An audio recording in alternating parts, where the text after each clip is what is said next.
아멘. 오늘 우리에게 주시는 하나님 말씀은 구약 이사야 42장 1절에서 4절까지의 말씀이 되겠습니다. 제가 가지고 있는 성경 구약 1017페이지에 있는 말씀입니다. 오늘 말씀을 강명자 권사님 나오셔서 봉독해 주시겠습니다. 우리 모두 하나님 말씀 받기 위해 자리에서 일어나시기 바랍니다.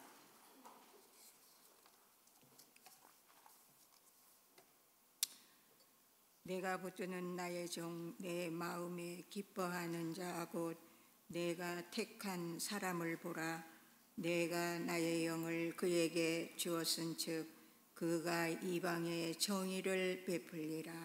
그는 외치지 아니하며 목소리를 높이지 아니하며 그 소리를 거리에 들리게 하지 아니하며 상한 갈대를 꺾지 아니하며 꺼져가는 등불을 끄지 아니하고 진실로 정의를 시행할 것이며 그는 쇠하지 아니하며 낙담하지 아니하고 세상에 정의를 세우기에 이르리니 섬들이 그 교훈을 앙망하리라.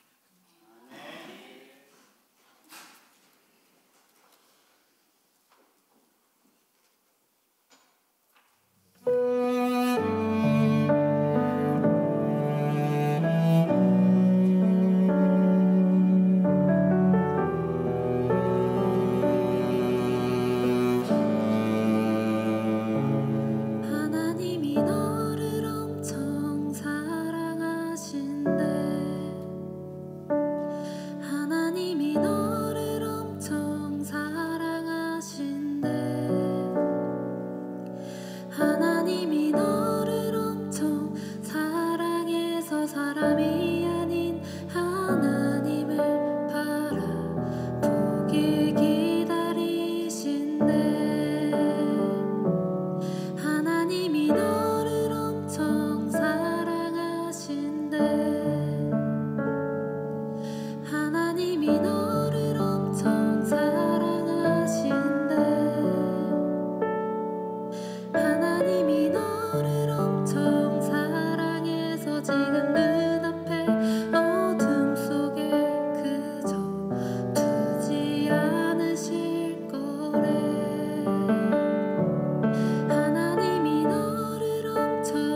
영원히 항상 너를 사랑할 거래.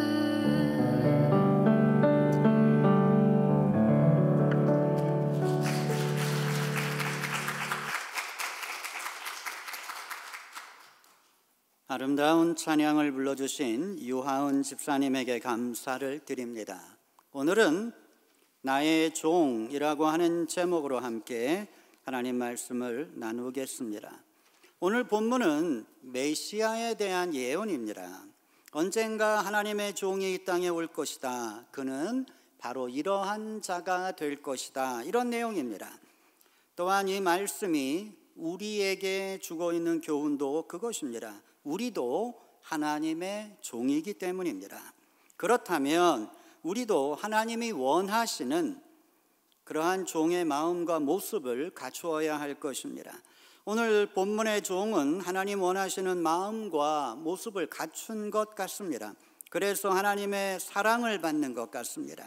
이 종에 대한 수식어가 많습니다.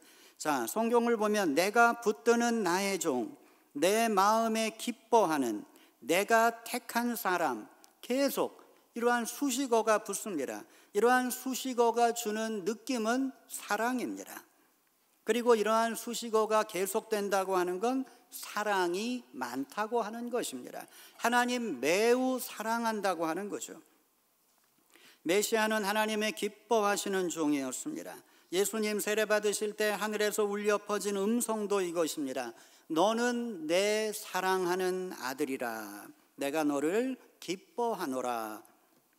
우리도 하나님을 섬길 때 하나님의 사랑받는 자가 되어야 할 것입니다. 하나님을 기쁘시게 하는 종이 되어야 할 것입니다. 그러기 위해서 우리가 어떤 자세를 가져야 할 것인가, 오늘 본문의 말씀을 통해서 우리가 함께 생각해 보겠습니다. 오늘 본문이 주는 첫 번째 교훈은 하나님의 종은 하나님의 마음을 알아야 한다는 것입니다.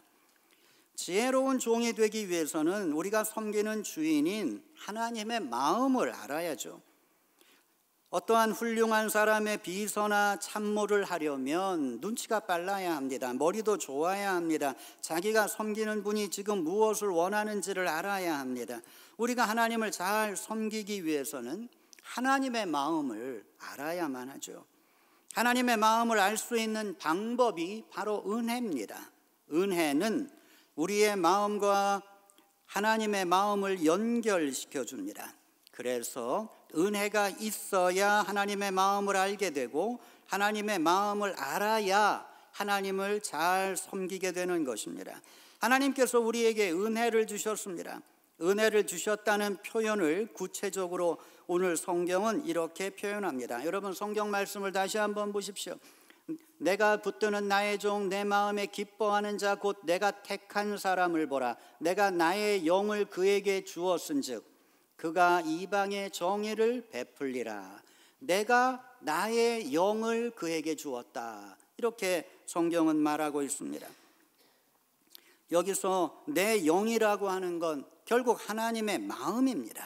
하나님은 그의 종에게 자신의 마음을 주었다 이렇게 말씀하십니다. 하나님 잘 섬기기 위해서 하나님의 마음을 알아야 하기 때문입니다. 하나님 마음을 품은 자가 결국은 하나님의 종이 된다 하는 것입니다.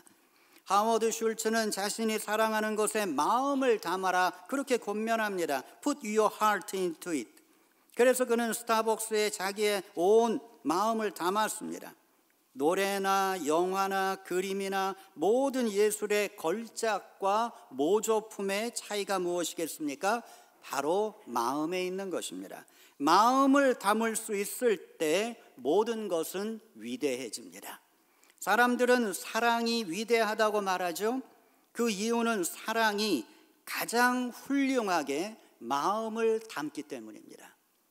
마음이 담기지 않는 사랑은 사랑이 될 수 없는 거죠. 사랑은 마음을 담는 것입니다.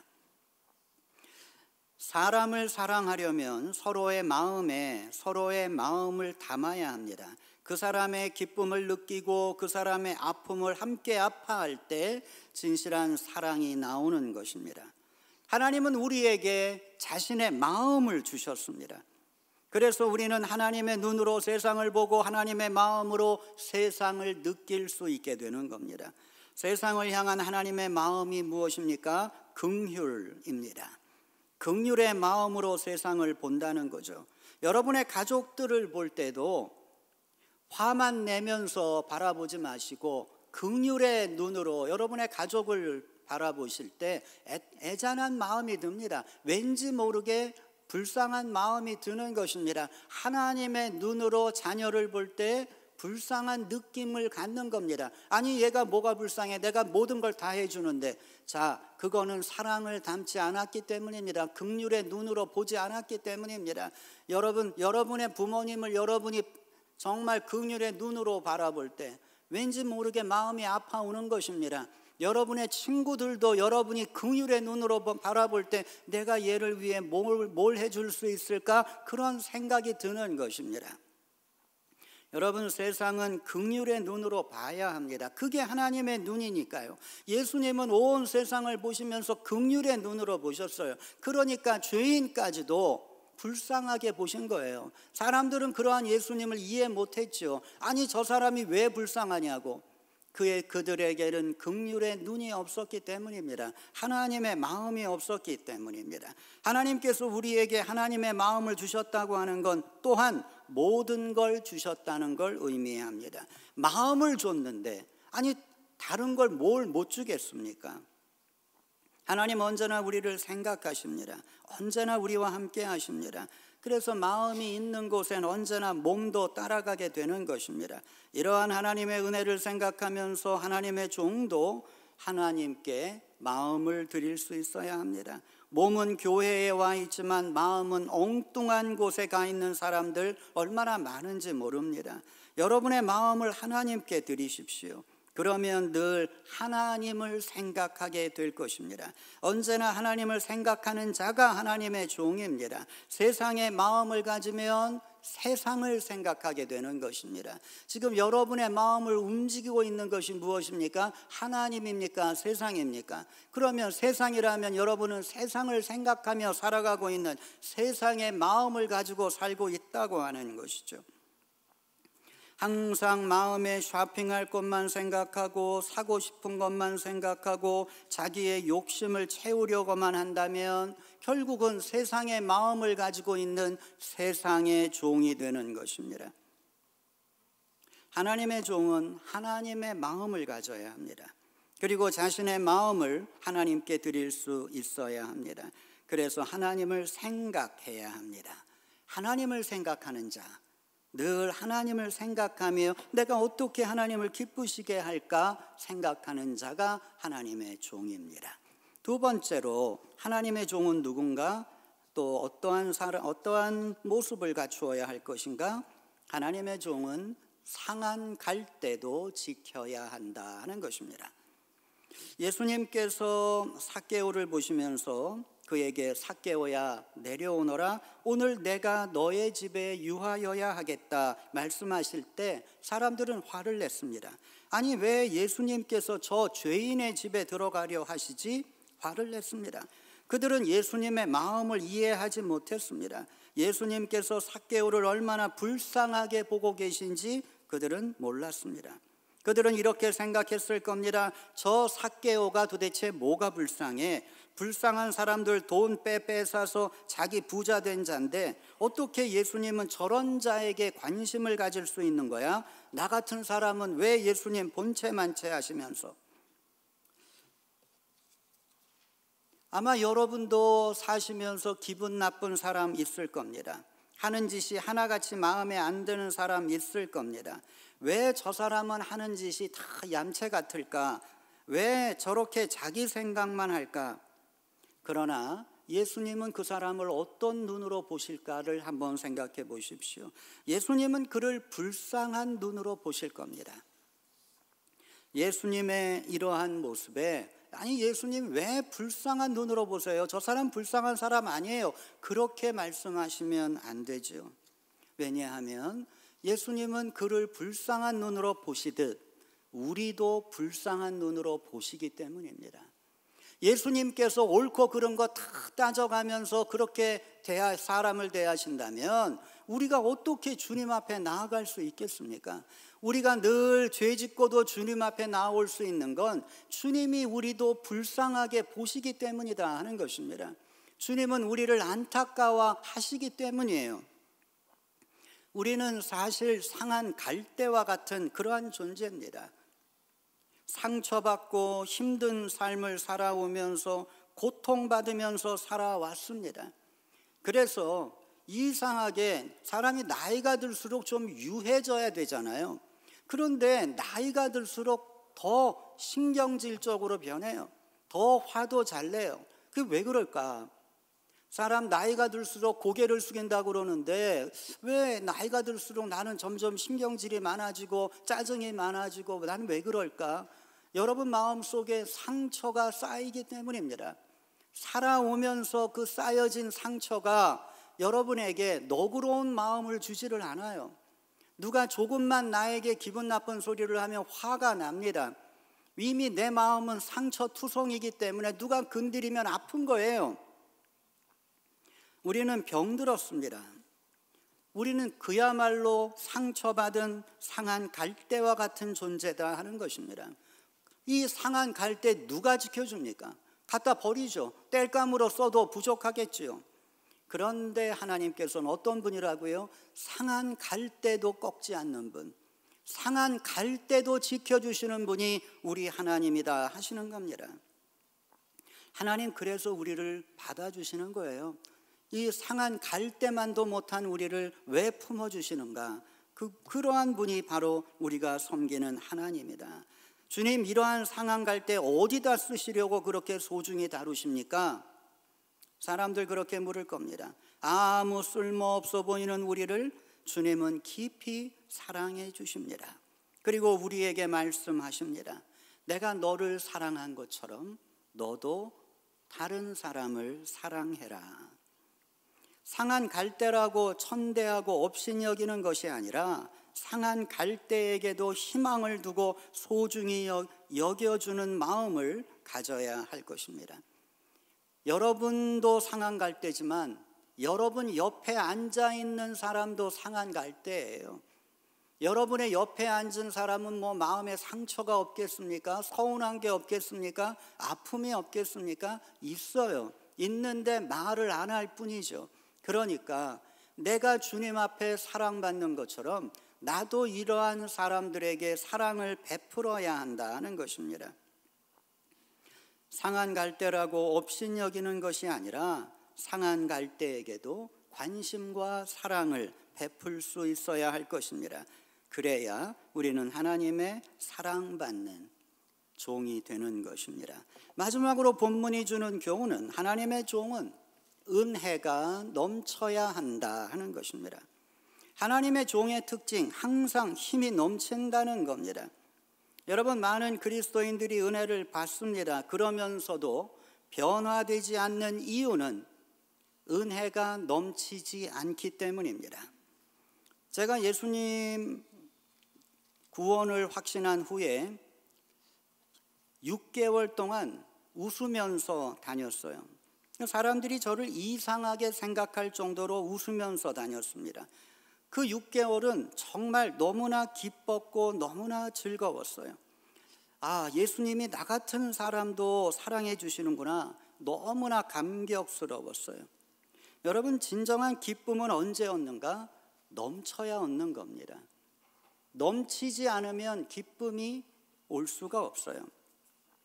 제가 제 아내 생일날에 선물을 준비하고 선물을 해주는데 제가 87년도에 결혼을 했으니까 뭐 이제 거의 40년 가까이 되잖아요. 그동안에 제가 선물해 준 것 중에 가장 제 아내가 좋아했던 선물이 있습니다. 어느 해인가 금년엔 내가 무슨 선물을 해줄까 고민을 해봤는데 뭐 선물 뭘 해줘야 될지를 모르겠어요. 우리 특히 남자들은 그렇잖아요. 여자가 뭘 좋아하는지 몰라요. 또 여자들도 그거 잘 말해주지도 않고, 그리고 선물해주면 뭐 이런 걸 했냐고 핀잔만 주고 잘 몰라요. 그래서 도대체 뭘 하면 좋을까 고민을 하다가 기가 막힌 아이디어를 떠올렸습니다. 그건 뭐냐면 내 아내를 위한 쿠폰북을 만들어주는 겁니다. 쿠폰북. 그래서 7장의 쿠폰을 만들었어요. 그 어떤 거냐 하면 첫 번째 쿠폰은 내가 원하는 옷 사기. 언제까지 그 날짜가 있어요. 그 날짜 안에 이 쿠폰을 사용하는 거죠. 그래서 어느 날 제 아내가 그 쿠폰을 뜯어가지고 저에게 오면 저는 같이 나가서 옷을 하나 사는 거예요. 두 번째 쿠폰은 내가 원하는 곳에서 식사하기. 또 그것도 제한 날짜가 있어요. 그거 뜯어갖고 오면 제 아내가 먹고 싶은 식사를 같이 하는 거예요. 그렇게 6장의 쿠폰을 만들었어요. 그리고 마지막 7번째 쿠폰은 사랑받기. 그거는 사용 기간이 죽을 때까지. 그래서 언제든지 그 쿠폰 갖고 오면 뭐 한참 싸우다가도 제 아내가 그 쿠폰을 탁 내밀면 저는 그냥 거기서 끝내야 돼요. 네, 그냥 사랑하는 거예요. 그렇게 쿠폰북을 만들어줬더니 제 아내가 너무너무 좋아하는 거예요. 그리고는 아마 우리 권사님들 기억하실 거예요. 교회 와서도 쿠폰북 자랑을 하는 거예요. 자기 생일날 남편이 이런 걸 선물해 줬다고. 뭐 다른 사모님들 만날 때마다 이야기를 하는 거예요. 이런 선물을 해줬다고. 너무 좋아하는 거예요. 근데 문제가 생겼어요. 그 다음에 무슨 선물을 해줄까 고민이 된 거예요. 작년에 너무 좋아했는데 금년엔 무슨 선물을 해주지? 아무 그 아이디어가 떠오르질 않는 거예요. 제가 준비했던 7장의 쿠폰북보다 좋은 선물은 없어요. 아무리 좋은 옷을 사줘도 이미 그건 쿠폰북에 있던 거잖아요.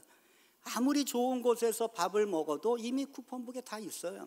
그러니까 무엇을 사줘도 이 쿠폰북보다 좋을 게 없는 거예요.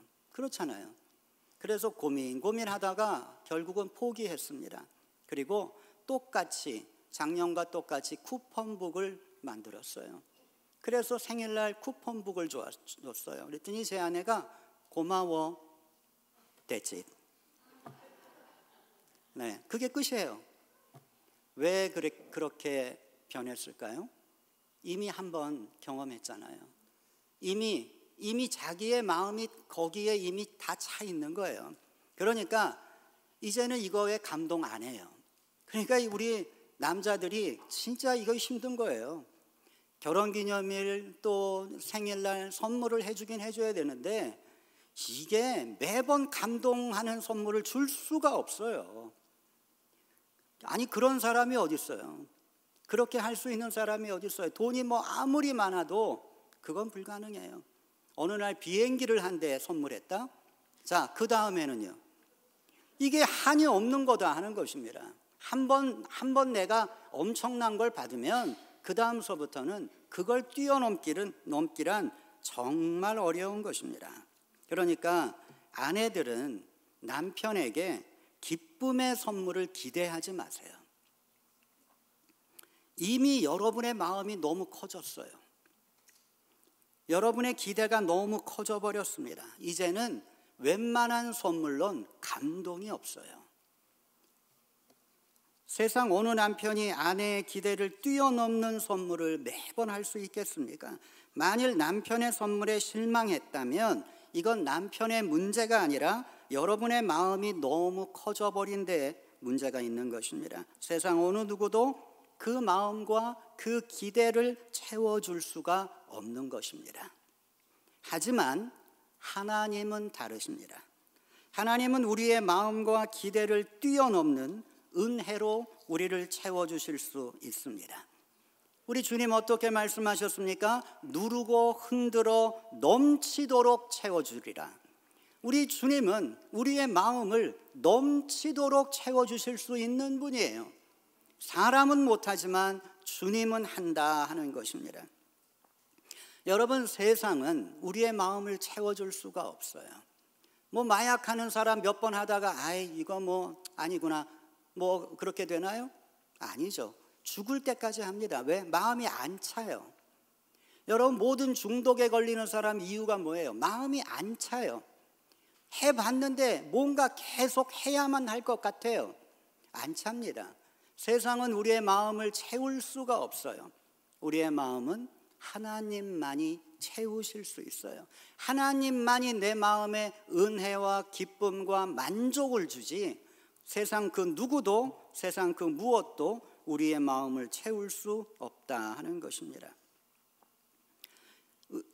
하나님은 우리에게 은혜로 우리의 마음을 채워주십니다. 은혜의 기쁨은 언제 오는가? 은혜가 넘쳐야 은혜의 기쁨이 오는 것입니다. 은혜가 넘치는 것을 경험하지 못한 사람, 결국은 영적 기쁨을 경험하지 못한 사람입니다. 여러분의 마음의 그릇에 은혜가 차야 됩니다. 자, 주일 예배에서 은혜 받았습니다. 그런데 솔직히 주일 예배에서 한번 예배 드리면서 마음의 은혜가 차고 넘치는 경우는 그렇게 쉽지가 않아요. 거의 없다고 봐야죠. 마음 한 중간쯤 찼다고 한번 생각해 보십시오. 그리고 집에 돌아갔습니다. 일주일 지내면서 교회 올 날이 다가오면 그나마 반쯤 남아있던 은혜는 어느새 사라져버리고 맙니다. 또 예배를 드립니다. 은혜가 조금 차올라요. 그러나 역시 이게 만족이 없어요. 그렇게 또 돌아가죠. 그래서 주일 예배를 가지고 은혜 받는 사람, 그게 쉽지가 않은 것입니다. 그래서 우리에게 새벽 예배도 필요하고 수요 예배도 필요한 거예요. 중간에 계속 채워 넣어야 하기 때문에. 그래서 주일 예배에서 은혜 받는 것보다 사실 우리 교인들은 40일 기도에서 은혜 받는 게 더 쉬워요. 또 40일 기도에서 더 많은 분들이 은혜를 받고요. 그 이유가 뭐겠습니까? 40일 기도란 every morning이잖아요. 매일 아침마다 하나님의 말씀 듣고 하나님 앞에 기도하잖아요. 그러니까 은혜가 오늘 요만큼 쌓였어요. 근데 이게 떨어지기 전에 또 쌓여요. 이게 없어지기 전에 또 쌓이는 거죠. 결국 어느 순간 40일 기도는 넘치게 된다 하는 거죠. 이게 넘치는 걸 경험한 사람은 그의 은혜 받은 사람이에요. 그의 기쁨을 경험한 사람이죠. 자, 여러분, 우리가 하나님의 은혜를 생각할 때 이 은혜는 쌓여야 한다 하는 것입니다. 그리고 어느 순간 이 은혜는 차고 넘쳐야 된다 하는 겁니다. 그래야만 진정한 기쁨을 얻게 되는 것입니다. 이 기쁨은 살아갈 강력한 힘이 됩니다. 사람은 우리의 기대를 넘어서는 사랑을 줄 수 없습니다. 그러나 하나님은 하실 수 있습니다. 언제나 우리의 기대 이상의 은혜를 주실 수 있습니다. 매일같이 차고 넘치는 은혜를 경험할 수 있습니다. 그래서 늘 기쁨이 충만한 삶을 살 수 있습니다. 하나님의 종은 어떤 자인가? 이 은혜가 넘치는 자입니다. 이 기쁨이 넘치는 자입니다. 자, 여러분 4절의 말씀을 함께 보십시오. 그는 쇠하지 아니하며 낙담하지 아니하고, 그는 쇠하지 않고 낙담하지 않는다 그랬습니다. 그는 하나님의 일에 지치지 않습니다. 실망하지 않습니다. 왜 그렇습니까? 그에게는 은혜가 차고 넘치기 때문입니다. 이번에 몽골 선교에서 이광용 장로님이나 김찬순 권사님을 보면서 야, 이분들은 진짜 지치지 않는 그러한 힘을 가지고 있구나, 그런 생각을 했어요. 이광용 장로님도 예정에 없던 이것 좀 해달라, 또 이것도 해달라, 이런 부탁을 하면 절대 거절하는 법도 없고 주저하는 법도 없고, 뭐든지 어떻게 하면 조금 더 해주고 갈까, 늘 이런 생각을 하고 계시죠. 김찬순 권사님 음식하러 가셨는데 진짜 열심히, 얼마나 열심히 음식을 준비하시는지 몰라요. 너무 열심히 준비해가지고 우리만 먹는 게 아니라, 스텝만 먹는 게 아니라 주일 저녁, 수요일 저녁은 온 교우들 다 불러서 같이 식사를 했어요. 저는 수요일 저녁에 다 같이 밥 먹는다고 그래가지고 저 너무 힘들 텐데 권사님 이거 감당하시려나, 이런 생각을 했는데 김찬순 권사님은 진짜 너무 행복하게, 너무 기쁨이 충만하게 그러한 일들을 즐겨 하셨어요.